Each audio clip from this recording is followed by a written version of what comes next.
The New York Jets are traveling to Lambeau Field to take on the Green Bay Packers, and I've got my 5 bold predictions for the game. Let's go through them right now.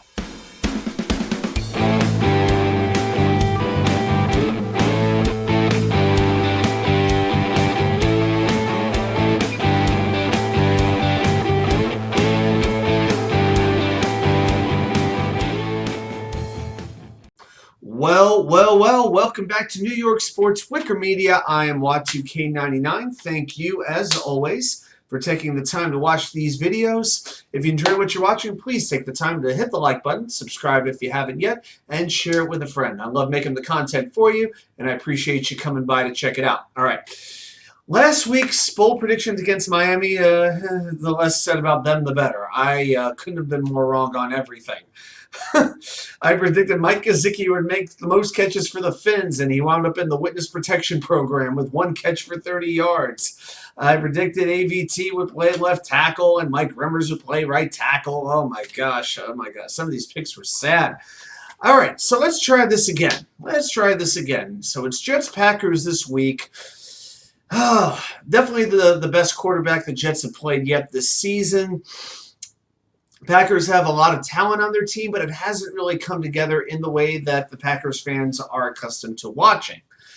So I'm going to go say a couple of things here. I'm going to go with my first prediction. I am going to say the Packers are going to have more running plays than they do passing plays this weekend. I think the best way for the Packers offense to succeed is to go through the running backs, particularly Aaron Jones.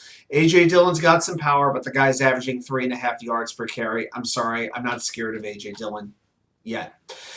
But Aaron Jones, to me, is a dual threat that can really give the Jets defense a lot of problems, whether it's the linebackers trying to cover him, whether it's the safeties wrapping him up effectively and making those tackles. That's something that they did not do well against Baltimore. They didn't do well against Cleveland, both very run-dominant teams, and we saw how the Jets paid the price for it. The Jets did beat Cleveland, but they got absolutely gashed in that game on the ground. So I got to tell you, I am a little bit worried about it. And after the Packers got beaten by the Giants in London, where they threw the ball 2/3 of the time, I got a feeling that Matt LaFleur and Aaron Rodgers and the offensive coaches are getting together and they're saying, you know what, we got to run this thing a little bit more because that's when we have the most success. So I'm counting on a very heavy dose of Aaron Jones and a pretty decent dose of A.J. Dillon in this game.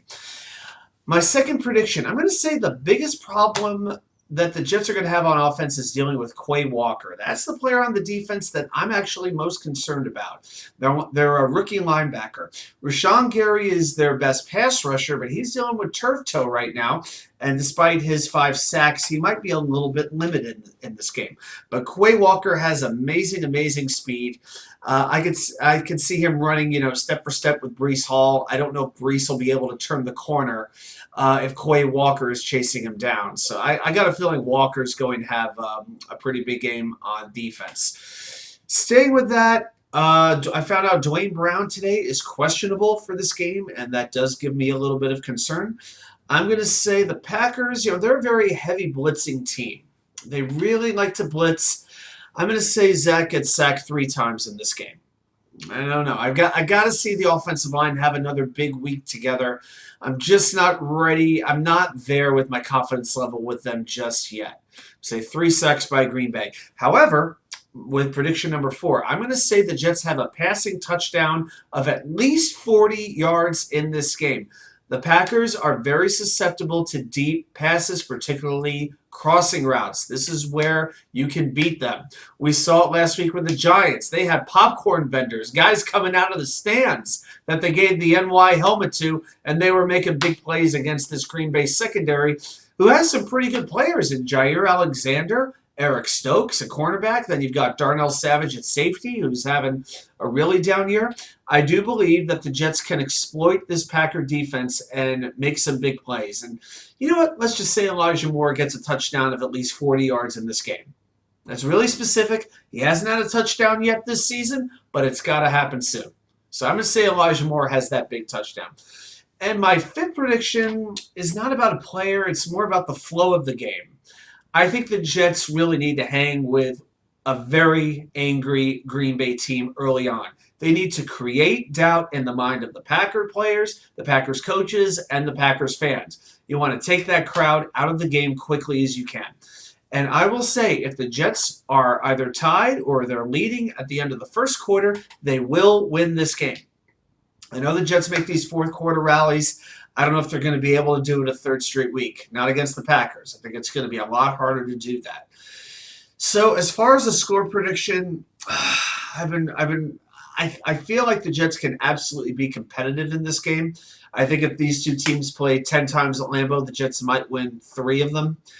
But I feel like the Packers are just due to put it all together. They have the talent. I think it's more about strategy and philosophy. That's what's really been holding the Packers back. So I'm going to say the Packers are going to win this game, and I'm going to say 27-19. That is my final prediction. So let's check out how this game goes. I think it's going to be a fun one. I'll be having maybe a couple of bratwursts. You never know. I got plenty of cheddar cheese ready to go and Miller Lite.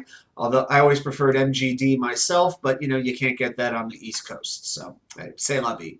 Well, thank you very much for watching, and I'll see you back here with more content from you know where, the Wicker Chair.